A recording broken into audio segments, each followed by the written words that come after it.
queria saber se o pão francês é francês mesmo. Alors, vou te explicar por quê. Tá. A história do pão francês é o seguinte.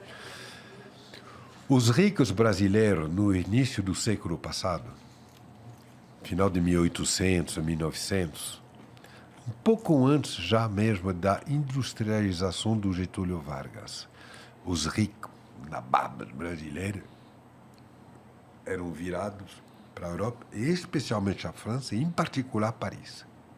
Era o destino. Tá. E essa época era o início da popularização na França do pão feito à base de farinha branca.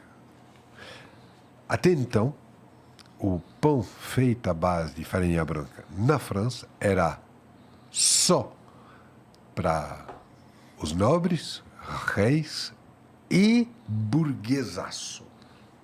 Farinha branca era um ingrediente escasso. E reservada à elite. Tá.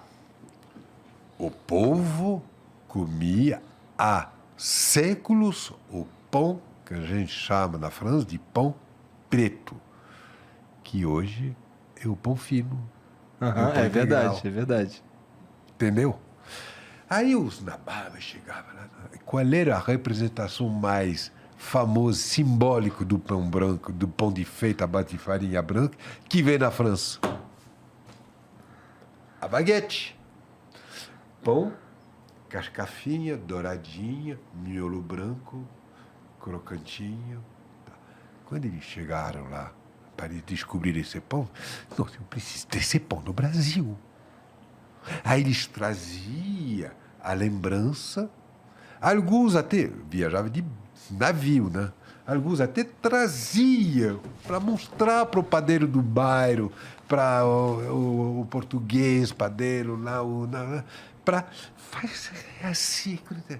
E aí, pela força das coisas, os padeiros começaram a tentar fazer esse pão descrito por esses milionários, essa elite. Entendi. E fizeram trabalhar, e criaram o pãozinho francês. Levou o nome de pão francês pela origem dessa lembrança.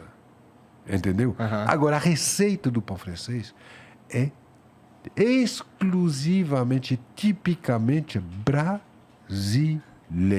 Não se faz o pão na França como se faz o pão francês. É. Quando fala não se faz, é a manipulação, a maneira de tratar, passar a massa no cilindro na França, é uma heresia. É uma heresia. Você está entendendo? Entendi. Interessante, não? É. A diferença. Por que isso é uma? Porque casca douradinha, miolo branco, farinha branca, tal. Pronto. Entendi. Por isso que é pão francês. Entendeu?